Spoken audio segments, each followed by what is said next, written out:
Our MC Shouta, who is the sole survivor of a plane crash, wanders around the forest looking for water to drink. Apparently, he had lost his parents in the plane crash as well.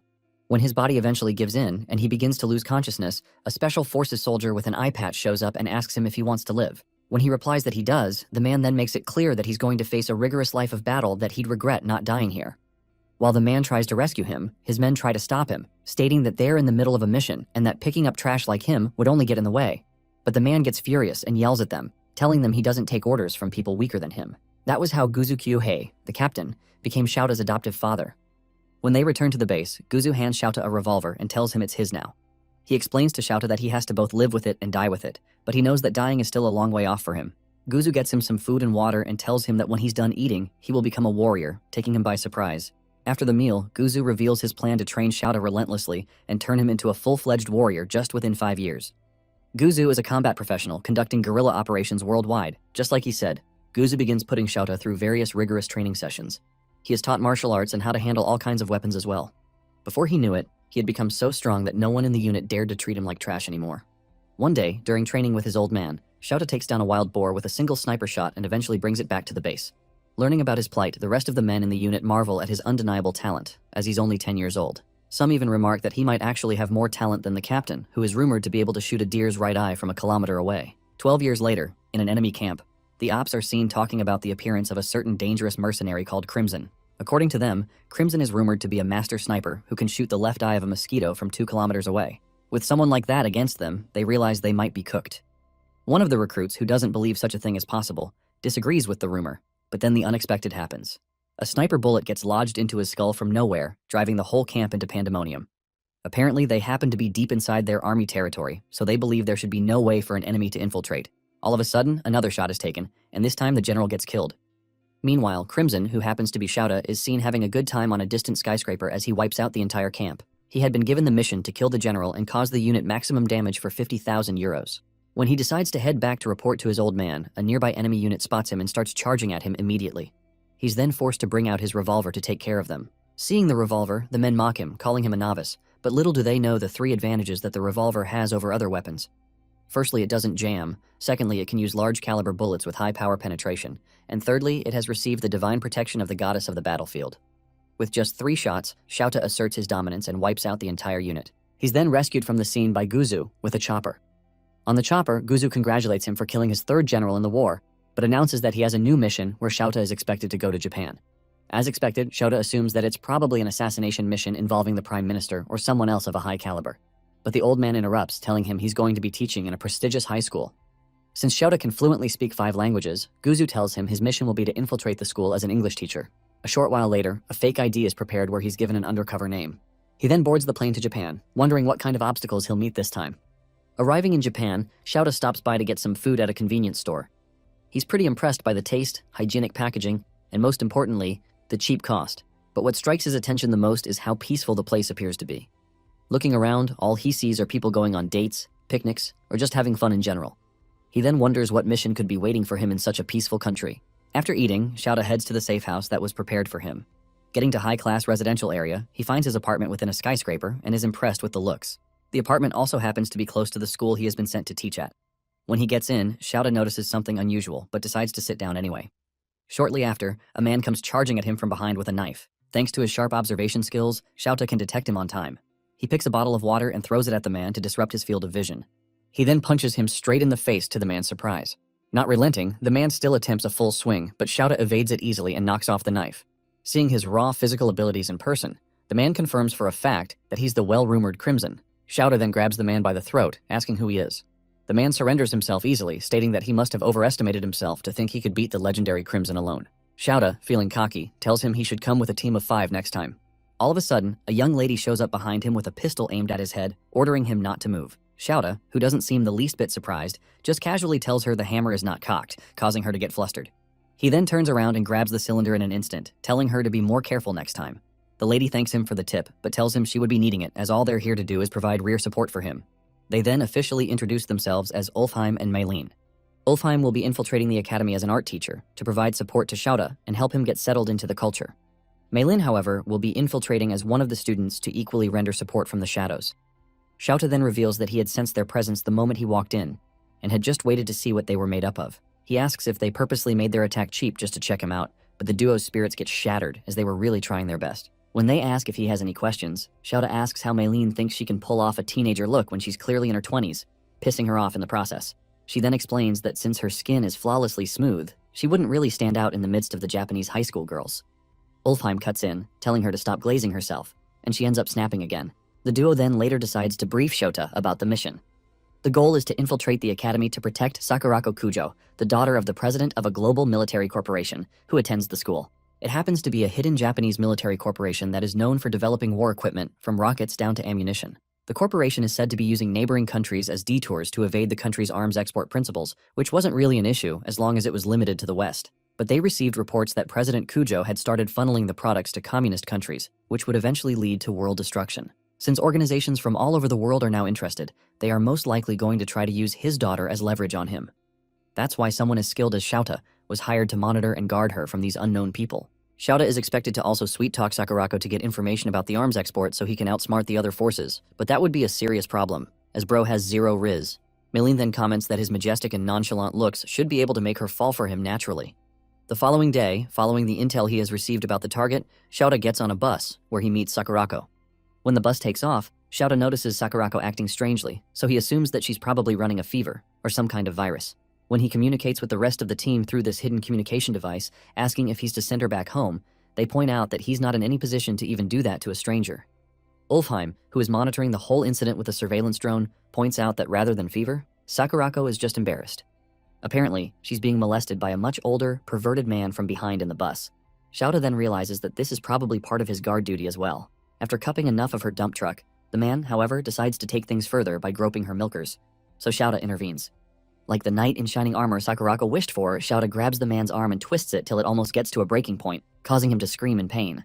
After reprimanding the man, Sakurako thanks Xiaota for helping her out, and he brushes it off easily. He then tells her she needs to fight back, as she won't get help like that on a battlefield. Hearing his corny sentence construction, Ulfheim and Meilin wonder if Xiaota has really never spoken to a girl before. Shortly after, the bus makes a brief stop, so the man storms out and starts running away. Not wanting him to escape, Xiaota chases after him and eventually catches up to him in an abandoned alley. While the man realizes he can't run anymore, he brings out a stun gun and threatens to use it on Xiaota if he comes any closer. To his surprise, Xiaota grabs his hand before he realizes it and slams him into the ground in less than a second. He then tells Ulfheim to contact the police. Ulfheim seems against the idea, as they're meant to be undercover, but when Xiaota reminds him that he's an assassin, he agrees to it. After taking care of the issue, Xiaota arrives at the school and realizes how much time has passed. Since he had been delayed intensely by the police after handing over the molester, there was nothing he could do about it. Ulfheim instructs him to report to the principal immediately, but is completely blown away when he finds out that Xiaota doesn't even know what a principal is. Since he was raised by South American guerrillas, he never attended anything resembling a school. However, Meilin, who is already settled in her class, explains through her own discrete communication device that a principal is like a colonel in the school setting. Hearing that, Xiaota realizes how important such a person must be. He heads over to the office immediately to introduce himself officially. When he gets there, he's quite surprised as the person he meets doesn't seem like a colonel in any way.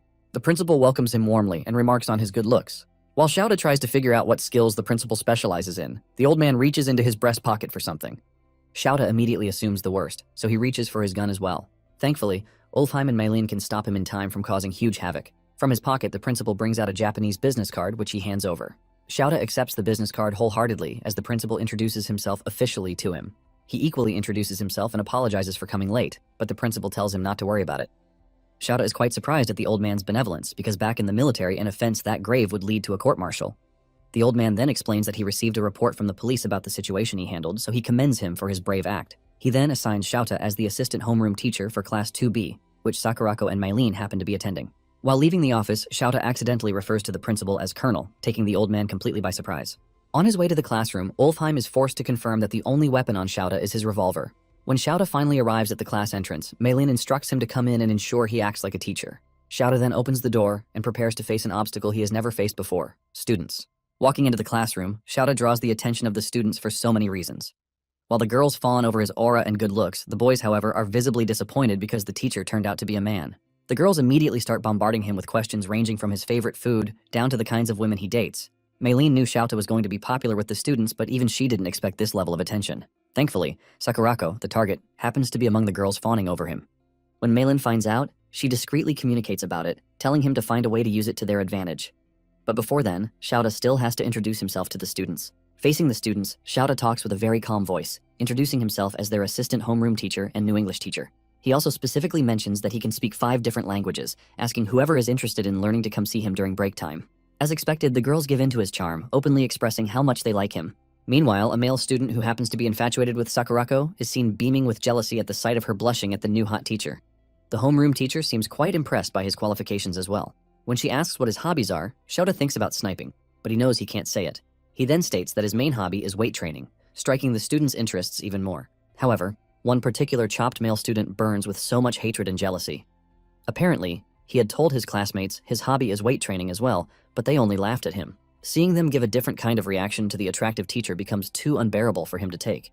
He wraps a huge piece of paper and throws it at the professor with immense force, determined to make him lose some aura points.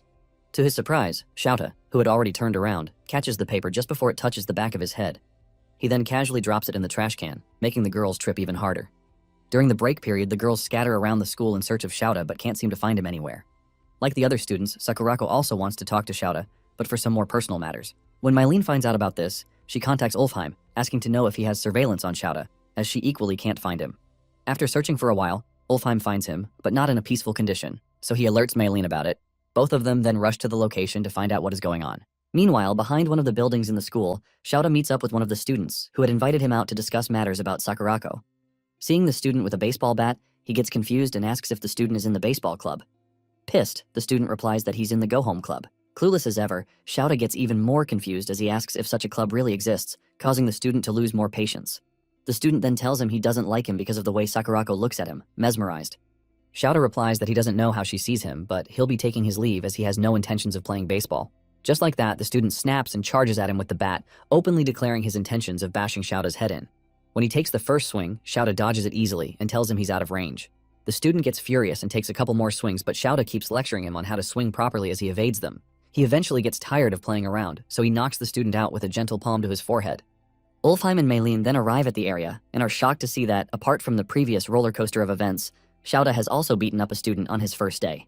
Shortly after beating up the student, Shouta carries him on his shoulders to the school infirmary. Walking through the hallways, the present students are astonished to witness what's going on. Some of the students identify the student as the delinquent from Class 2B and assume that he probably got hurt while messing around. However, the female students around wonder who the hot teacher is. Ulfheim and Mylene, who accompany him, try to downplay the whole situation, announcing to the students that the delinquent simply fell and passed out. When they get to the school clinic and place the delinquent in the bed, Mylene asks if he has any idea of the situation he just put them in. Shouta replies that it's similar to the one time he tried to take his old man down and got his butt kicked. That's when they realize just how far gone Shouta is from a normal life. All of a sudden, the health attendant arrives with the principal, gasping heavily for breath. They had received reports from numerous students about the situation, so they had to verify it. While the health attendant checks his condition, the principal asks about what happened. Mylene then immediately responds that the student had slipped on a banana peel and passed out from hitting his head on the floor. She explains that Shouta just so happened to find him in that condition, so he had carried him all the way to the clinic by himself. The health attendant then cuts in that the injury doesn't seem like a banana peel-inflicted movie and that they can't fool him. The geezer begins a boring game pep talk about how he has been a nurse for 40 years and how he also happens to have a black belt in karate. He then concludes by stating that the student appears to have been hit with a palm strike by somebody. He turns to Shouta and straight up accuses him, as he looks like someone with martial arts knowledge. The principal, however, is in utter disbelief, hearing the accusation, but he patiently waits for Shouta to deny it. The geezer, however, then presses on, telling Shouta to confess before the student wakes up. Seeing how badly things are turning out, Mylene discreetly communicates with Shouta, telling him this is not the time to be calm, as he could really get fired if the truth comes out. However, Shouta simply responds that there's no need to panic, as he knows it won't turn into a major event. Besides, he believes he'll still be able to protect the target, even if he gets fired. Suddenly, the student wakes up screaming and checking if he's still alive. He then shortly recognizes the environment as the school clinic. When the health attendant asks if Shouta was the one responsible for what happened to him, he considers exposing him, but decides to keep quiet for some reason. The old man interprets his silence as intimidation, so he proceeds to call the police to report the case as assault, but to his surprise, the student stops him. He then tells him he sustained the injury from falling and that they shouldn't make a big deal of it.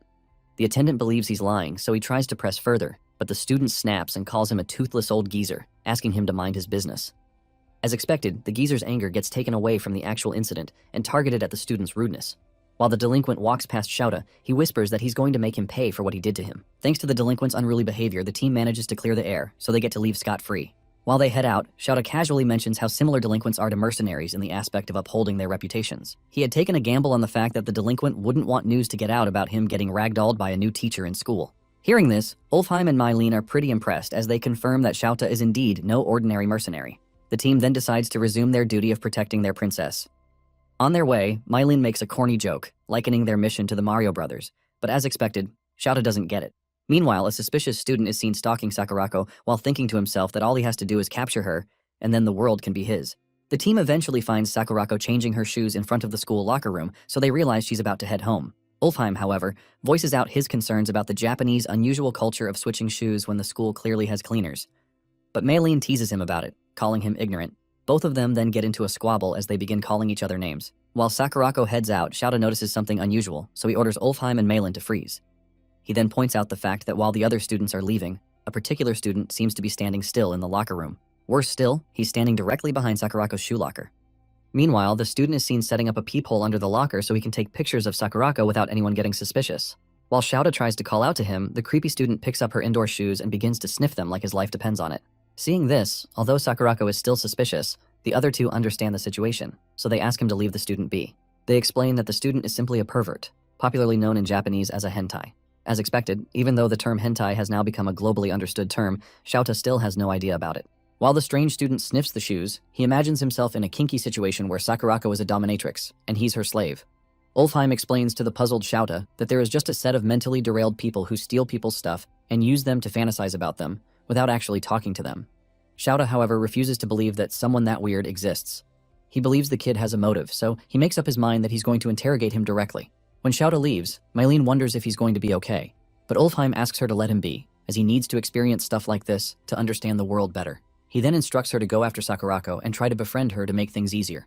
Mylene then takes off, leaving Ulfheim to handle the situation with Shouta so it doesn't get out of hand. While the creepy student walks home, staring at shots he took of Sakurako earlier, Shouta shows up behind him in a disguise and puts a plastic bag over his head. He then instructs him to cooperate with him as long as he wants to make it out alive. The student cooperates, so Shouta takes him into an abandoned warehouse where he straps him to a chair. He then questions the kid rigorously, asking what organization hired him, while threatening him with a piece of broken glass. The kid seems completely clueless, so Shouta lists out a series of well-known organizations, asking which one he belongs to. He then tells the kid that he has killed members of all the top secret organizations, and that he won't be an exception if he keeps trying to harm Sakurako. Terrified to death, the kid immediately explains that he's not trying to harm her in any way, but Shouta still doesn't believe him. He accuses the kid of trying to add some poison or explosive compounds to Sakurako's shoes when he was toying with them earlier. But the kid explains that there's no way normal civilians can get stuff like that in modern-day Japan.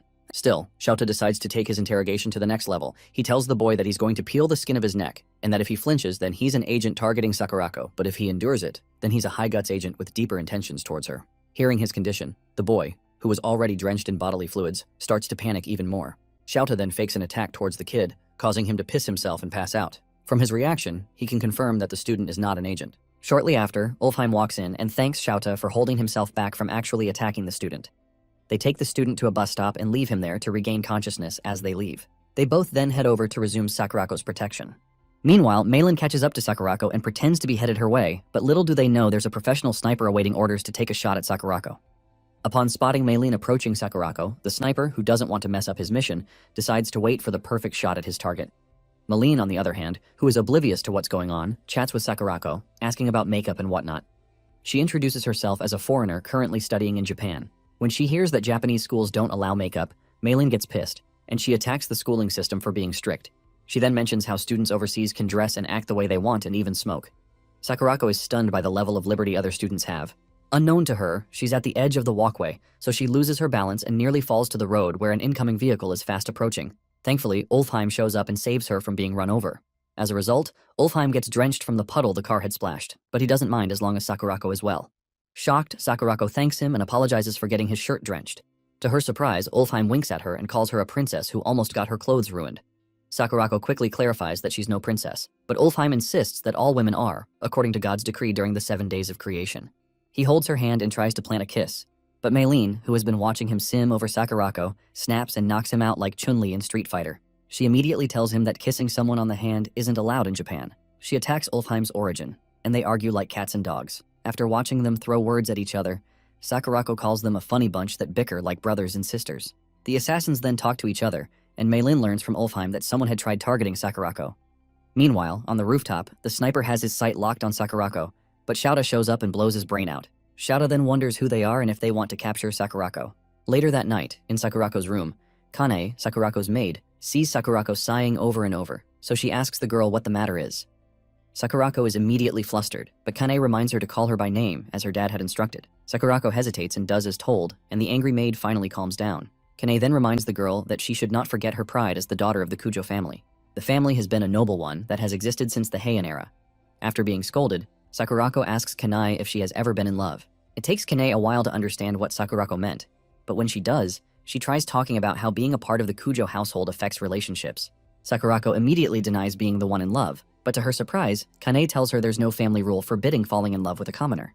Kane tells her that, despite being a maid of the Kujo family, she's a woman first and foremost, and she is an ally to all ladies in love. She holds Sakurako's hands and makes a pinky promise with her while telling her that she supports her decision. Sakurako rejoices after getting an ally, but doesn't hear Kane speak about how the gentleman she expects Sakurako to be in love with is reasonable. The gentleman in question fires some shots at dummies in a practice arena, and it all hits the bullseye. Maylene checks the dummies and sees the shots are skewed towards the left, so she asks why it is called a bullseye. Ulfheim shows her a diagram of the human anatomy and tells her the human heart is on the left side. She gets embarrassed and insults Ulfheim for trying to show off. Ulfheim then praises Shouta and tells him he can win a gold medal in the Olympics with the level of his skill. Shouta calls the Olympics an amateur competition that he doesn't want to partake in because he's a pro.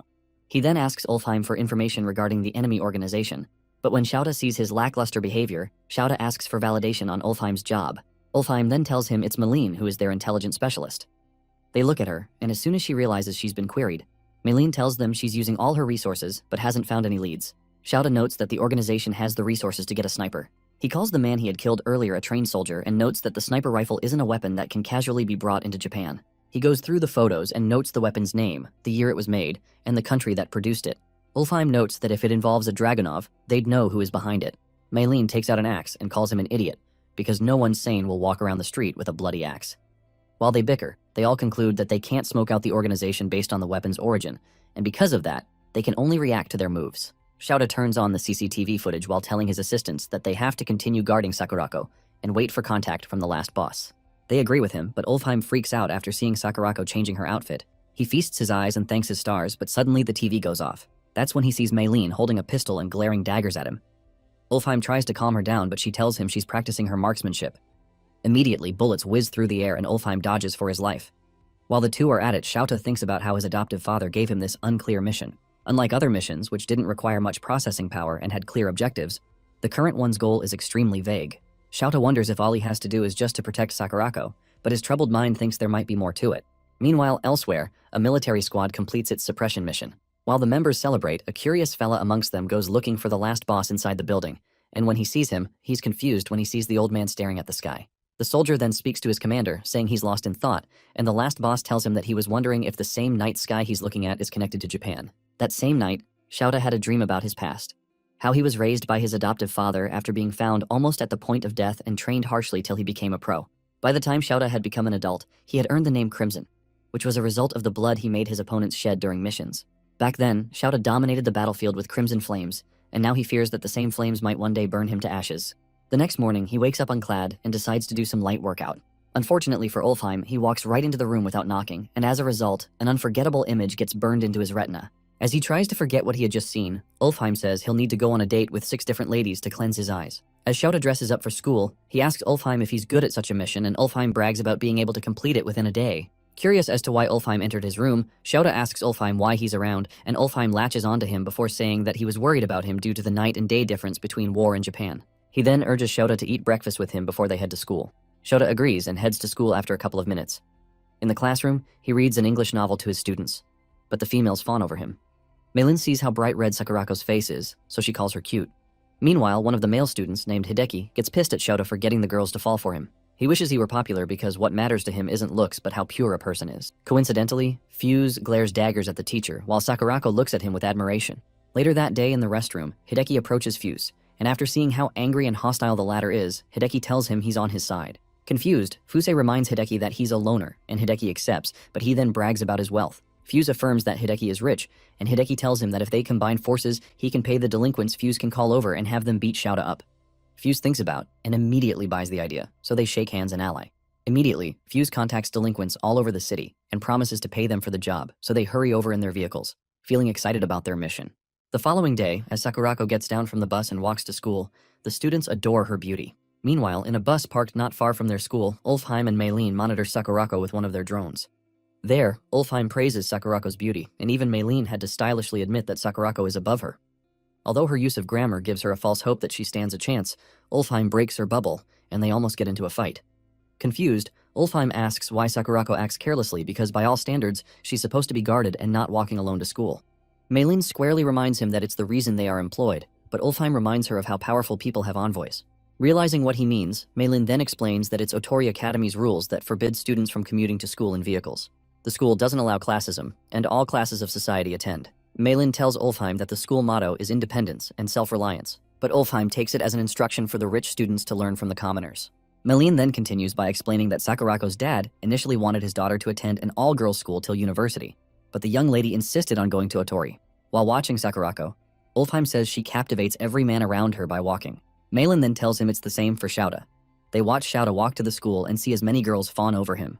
Ulfheim stares at the two popular figures and says they could have been a royal couple had they been in a different time. Maylene partly agrees, but then notes that trouble always looms whenever a prince and princess fall in love. She instructs Ulfheim to point the drone's camera ahead of Shouta, and when he does that, they see Fuse with a group of delinquents standing in Shouta's way. Fuse mockingly greets Shouta, but Shouta casually replies. The boy gets pissed at his teacher's behavior, but it still stands as a hindrance.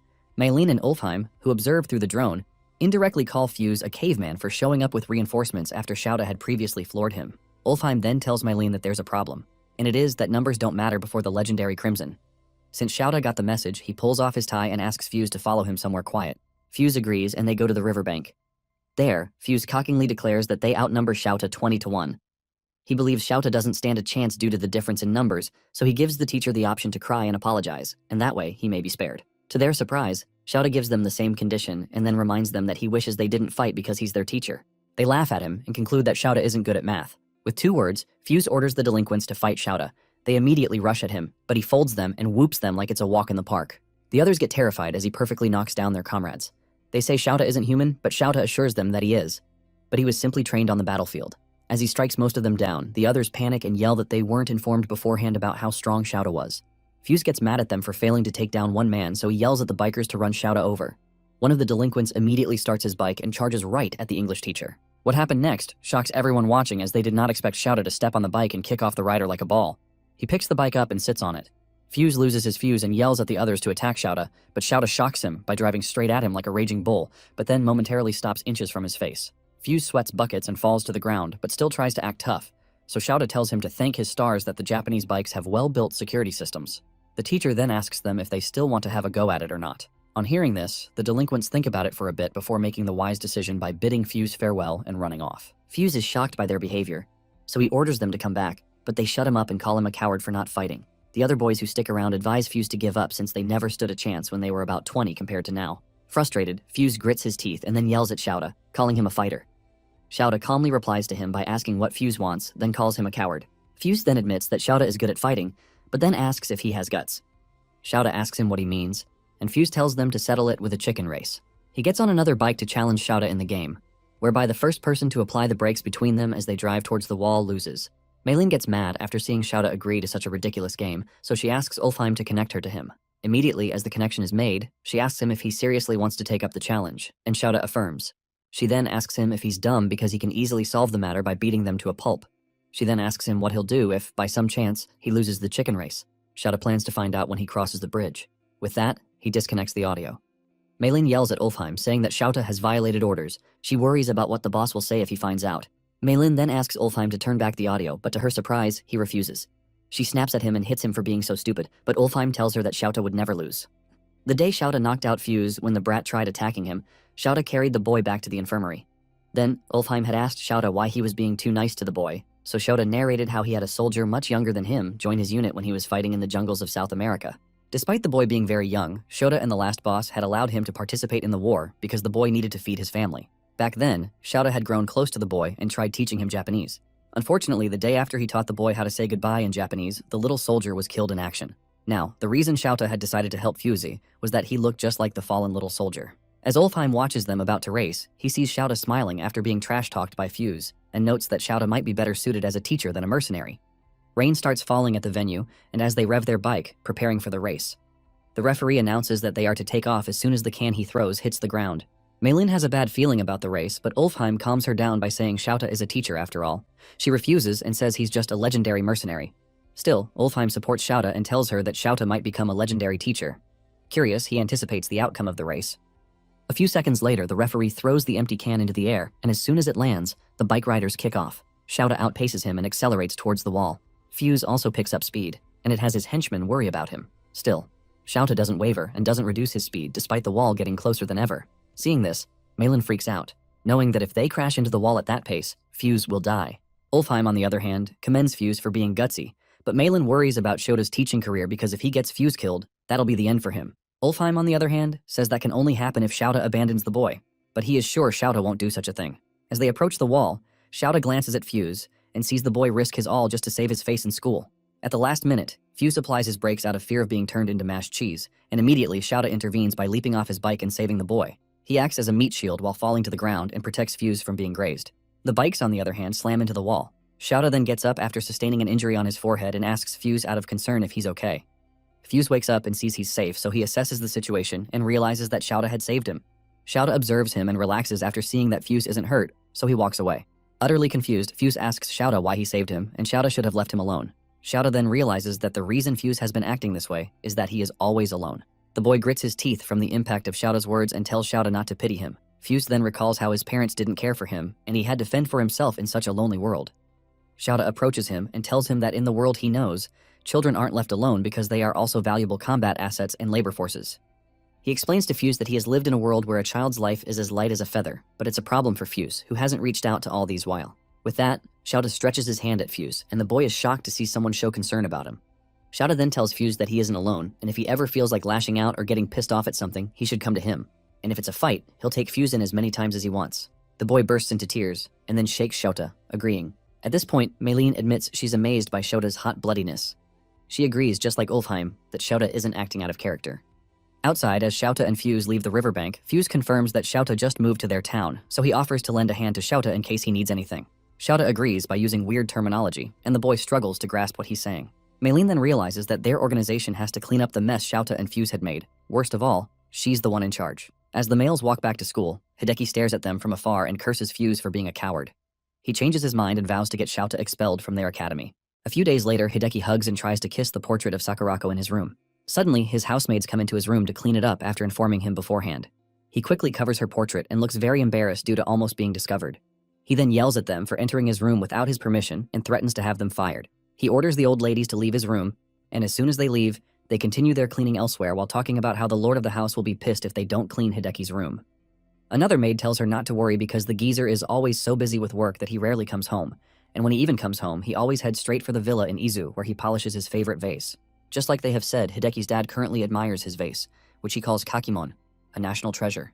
Meanwhile, the maids are fed up with Hideki's behavior because he does whatever he likes since he's spoiled with money.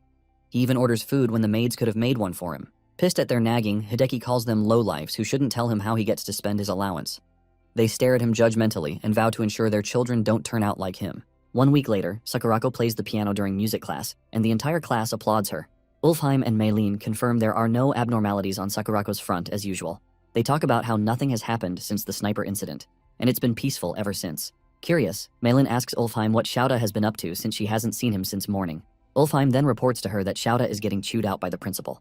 Maylin leaves the music room after hearing that Principal Tazaki has summoned Shouta.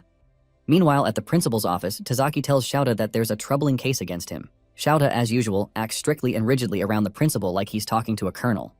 He asks the principal what he did, and Tazaki shows him photos of him clobbering the delinquents by the riverbank. Shouta simply calls it a photo from the extracurricular lesson they had the other day, and he doesn't see any problem with it. Tazaki then tells him the photos were distributed to the PTA. Oblivious to what that stands for, Shouta compares it to NATO, thinking it's the Asian version, but Tazaki explains that it's the Parent-Teacher Association. Still oblivious to what it is, Shouta relaxes, but the principal tells him not to underestimate PTA because it currently holds more power than the principal. The news hits Shouta like a cannon, because the principal, whom he holds high like a colonel, is powerless against the PTA. The man then tells him about the PTA president, Mrs. Ushijima, who is the wife of a prefectural assembly member. As Shouta relates to their power based on a democratic nation, Tazaki shows him a mysterious letter, circulating for Shouta's dismissal, or else they'll leak the video footage of his fights with students to the web. Realizing it can jeopardize his mission, Shouta decides to look into the case. He is sure that Fuse can't snitch to the PTA, so he believes there's a third party who helped Fuse gather the group back then. Shouta suspects the third person and assures the principal that he'll get to the bottom of the case. After the meeting, Shouta meets with his teammates and relays the information to them. By then, Sakurako had gone home early for her lessons. Before long, Mrs. Ushijima circulates papers of Shouta beating up students. She blots out his eyes, as if that's enough to help counter defamation. Curious, Ulfheim asks Shouta how he plans to solve the case after seeing how relaxed Shouta looks. Maylene thinks otherwise, so she asks him for his plan against the PTA. The clueless militant then calls the PTA the academic variant of NATO, but his teammates realize that he doesn't know what a PTA is. Ulfheim tells him that the PTA is an auditing body that watches over the school's order. Upon hearing him, Shouta relaxes and tells them that there's no problem because he's on the side that corrects the order. Ulfheim asks for an explanation. Shouta tells him that he was simply giving the kids some educational guidance. Maylene doesn't fully agree with him, and she reminds him that there were lots of injuries. She tells him it isn't some hot-blooded teacher drama, and they aren't in that kind of era anymore. Ulfheim then tells her that he simply has to create Shouta's era. They talk back and forth till Ulfheim asks her if she's gotten the intel on who is behind the whole incident. Maylene smirks and affirms she has found the culprit. She shows them photos of Hideki Mogi, a rich bozo who set up the whole ordeal and filmed it to try to trap Shouta. Ulfheim asks for Hideki's motive, and Maylene tells him that Hideki has a crush on Sakurako, so he must have hated Shouta, who is popular with the ladies. Ulfheim sees how troublesome the situation is because he can't get to correct Hideki like the usual delinquents, since the boy will hold a grudge against him if he tries it. Maylene agrees with him but notes that they have to solve the case. They ponder on the matter, and to their surprise, Shouta, who has been quietly reading through a report, closes the book and tells them he can solve the problem within 1 or 2 days. They curiously ask him for the details, and he tells them. That same evening, Hideki confronts Fuse for failing to get rid of Shouta despite paying him handsomely. He gets mad at Fuse for wagging his tail at the teacher, but Fuse tells him that Shouta isn't a bad guy. Hearing Fuse speak positively about the teacher makes Hideki furious, so he tells Fuse to snap out of it and tells him they aren't in a soap opera. Hideki then shows Fuse the article he had published and says it's only about time before Shouta gets fired. Fuse looks at the article and then tells Hideki that it's pointless to talk to him. He pats him on the shoulder, and as he walks away, he tells Hideki that he hopes he can change someday, and when that time happens, they should go to the arcade together. Hideki stomps his foot angrily after hearing Fuse back out and calls the boy a coward. He calls Fuse a pauper who is just after his wallet. Left alone, Hideki notes that everyone is dancing to Shouta's tune because of his good face, so he plans to make the teacher taste hell. Later that night, the 3 agents drive through the city in a disguise, and they have Hideki, who is in tears, bound and gagged.